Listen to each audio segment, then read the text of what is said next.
Case study presentation over the new principal in-basket activity presented by Garrett, Rick, Mary, Tamika, and Jillian.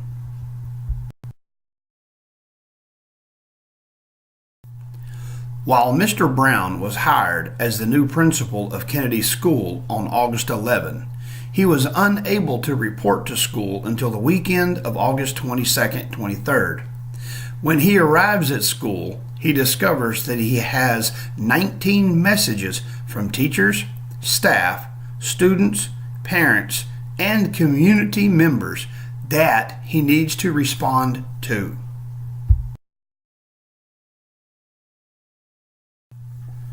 Mr. Brown decides to initially organize the items by highest priority to the lowest priority.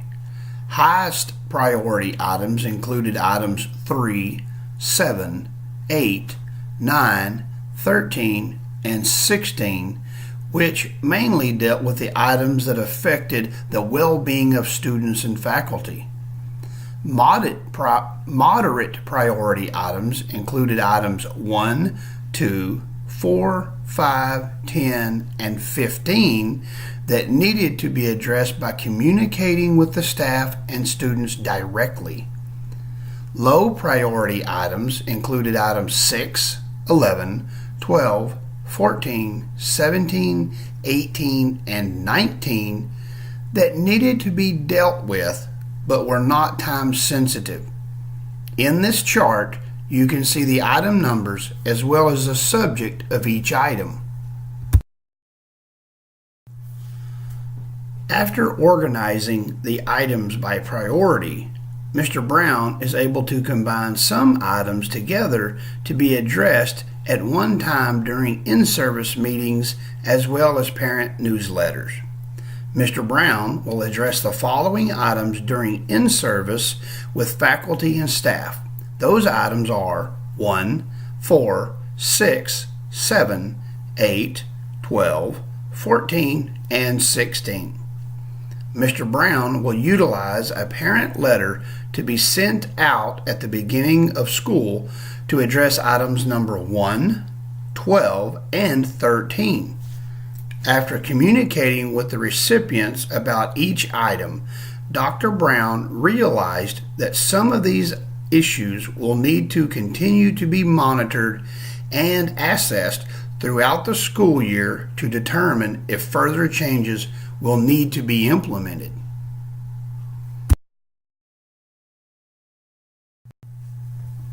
When Dr. Brown saw the amount of items that needed his attention, he developed many possible solutions.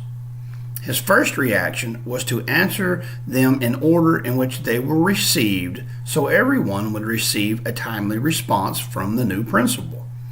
He wanted to answer the messages using the same mode of communication as they came to his desk. After reading about the boiler, he determined that some of these messages were more important than others. So he started assigning priority levels so that the most urgent message received his direct attention first. Mr. Brown also considered researching more information on all items before addressing them by communicating directly with each person before reacting. He soon realized this would not be time effective and he would not be able to take action before the staff showed up for in-service. After it registered that in-service was soon approaching, he determined that some of these items could be dealt with in a faculty meeting so that the entire staff could be able to hear it all at once.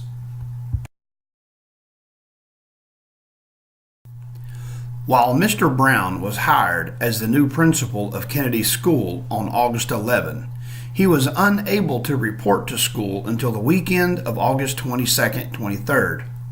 When he arrives at school, he discovers that he has 19 messages from teachers, staff, students, parents, and community members that he needs to respond to.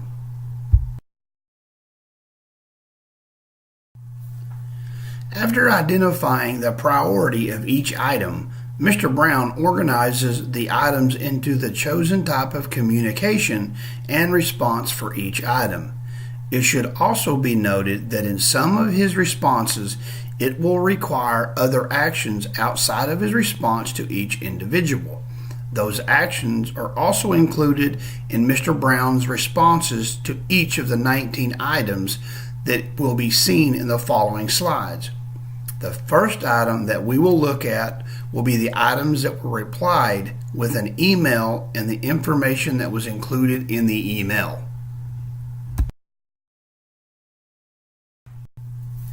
In item number 1, Mr. Brown is contacted by a parent wanting to establish a parent council for the school.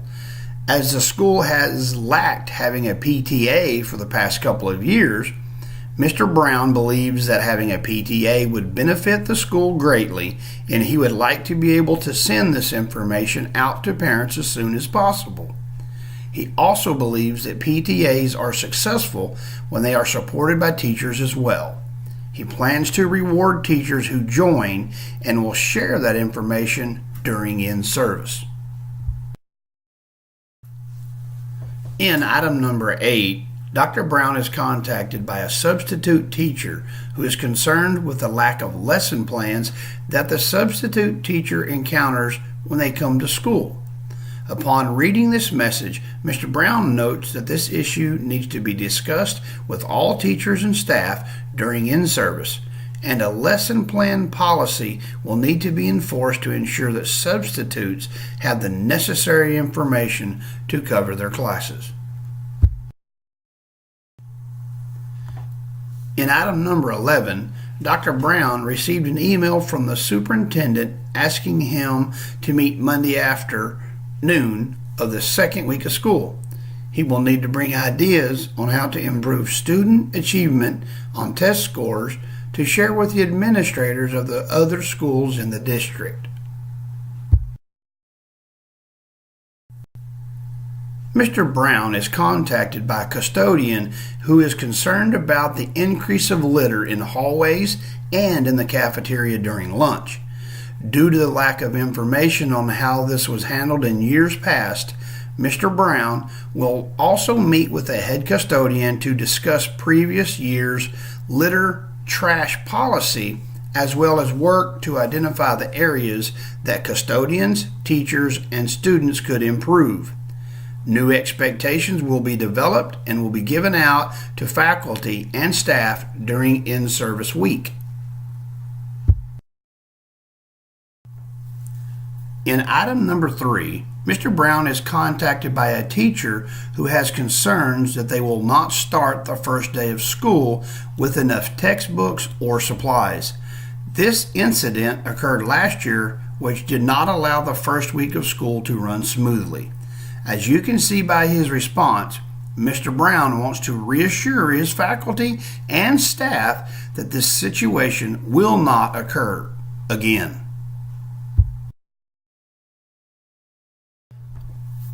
In item number 4, Mr. Brown is contacted by a concerned teacher who is wanting him to emphasize with the other teachers the importance of consistently enforcing the discipline rules.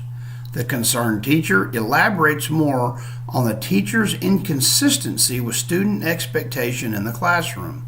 While Mr. Brown has already planned to discuss the discipline policy and student expectations, he realizes that it would be more of value to emphasize importance of consistency and discipline in knowing what is referral worthy and what is not.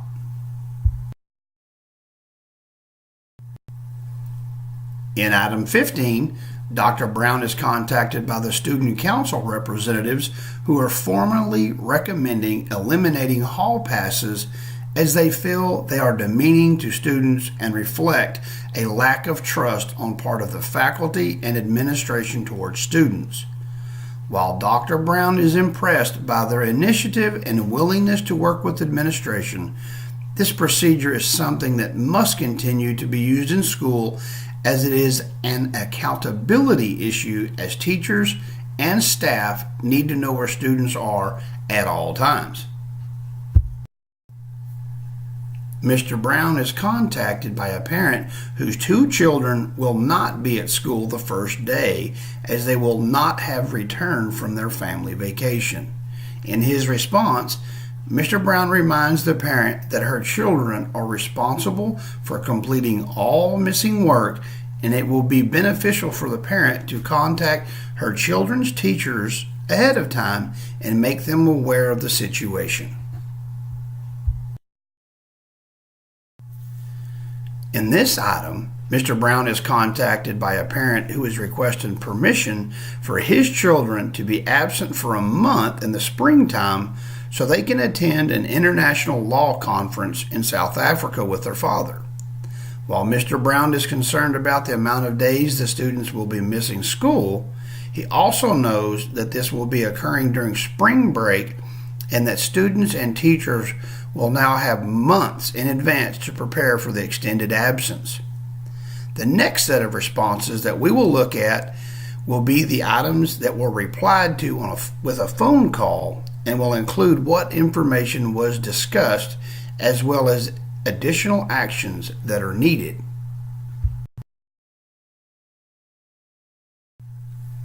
In this item, Dr. Brown was contacted by the newspaper to do a feature on him as the new principal and to also interview some of the teachers and students as well.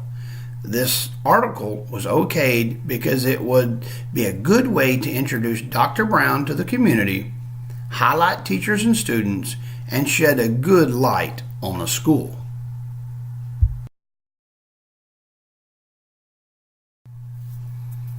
In item number 5, Dr. Brown is contacted by a doctoral student who is wanting to conduct a study on the impact of new leadership at the school site level.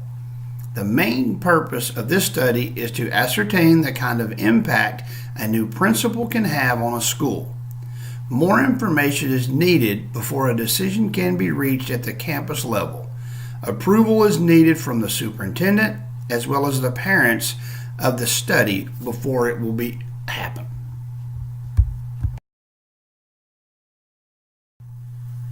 In item number 9, Dr. Brown is contacted by the head custodian who is concerned on whether he and another custodian can fix the boiler by themselves before school starts.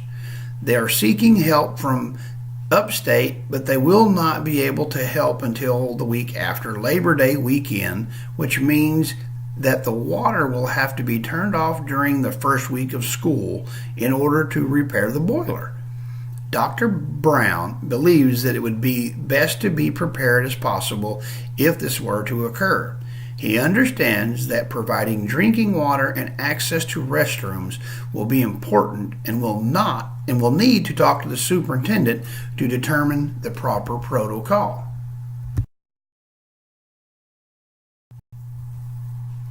In item number 10, Dr. Brown is contacted by a community member who has students vandalize flowers at her home for several years. As this problem has still not been addressed by the school, the community member is being highly agitated and is considering meeting with the school board.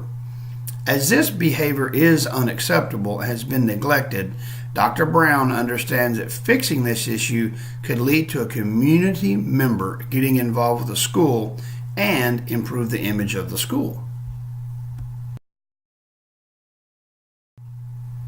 In item number 12, Mr. Brown was contacted by the president of the Council on Children's Problems advocating presenting a program to students on child abuse. As child abuse is a pervasive problem, Mr. Brown feels that it will be beneficial for his students as it could help save a child from harm. Mr. Brown also feels that it would be beneficial for his teachers to undergo training on child abuse as well. To know the signs and symptoms of child abuse will help teachers to be able to identify students who are possibly being abused as well as the protocol in giving help for the children.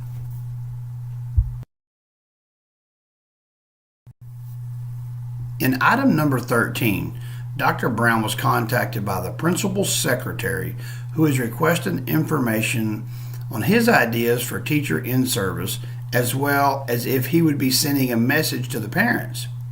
Mr. Brown understands that having the secretary on board with the vision will help getting the teachers on board.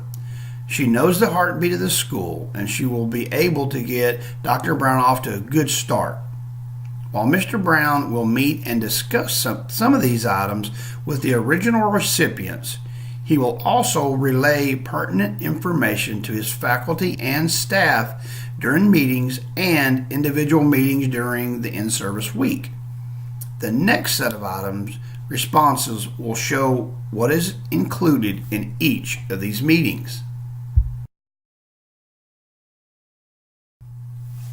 In item number 6, Dr. Brown is contacted by the assistant superintendent to remind all teachers that they will be evaluated using the new teacher accountability evaluation form and to remind teachers of sick leave protocol.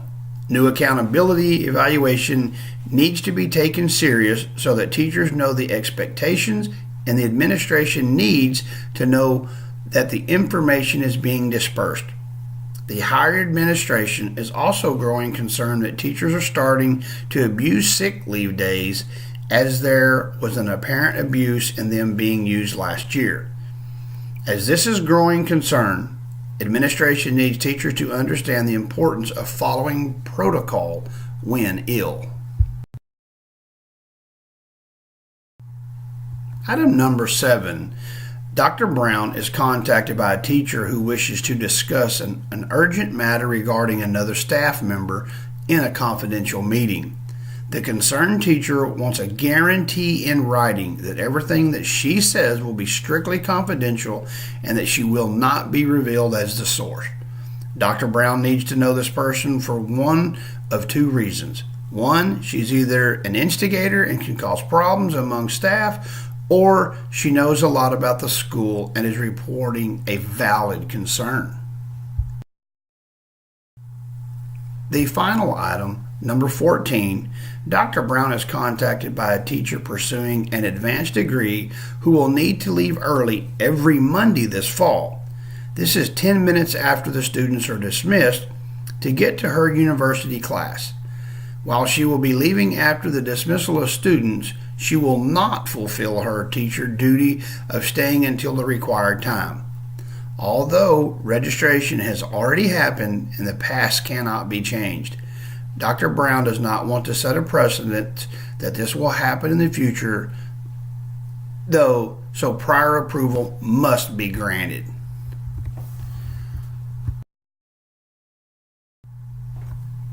After organizing and responding to all the messages, Mr. Brown believes that they were very successful. However, Dr. Brown realized that he had taken on too much of responsibility. He delegated few tasks, which in turn took his focus away from the current issues for the school.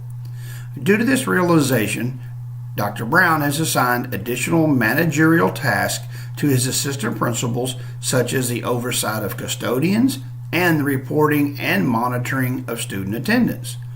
Additionally, Dr. Brown also has the department heads meet once a month with their departments to discuss concerns or ideas that need to be brought to the administration's attention. By collaborating with his assistant principal and department heads regularly each month, Dr. Brown believes it will help identify potential problem areas that can be addressed immediately, as well as highlight areas that are growing positively, such as student behavior and classroom management.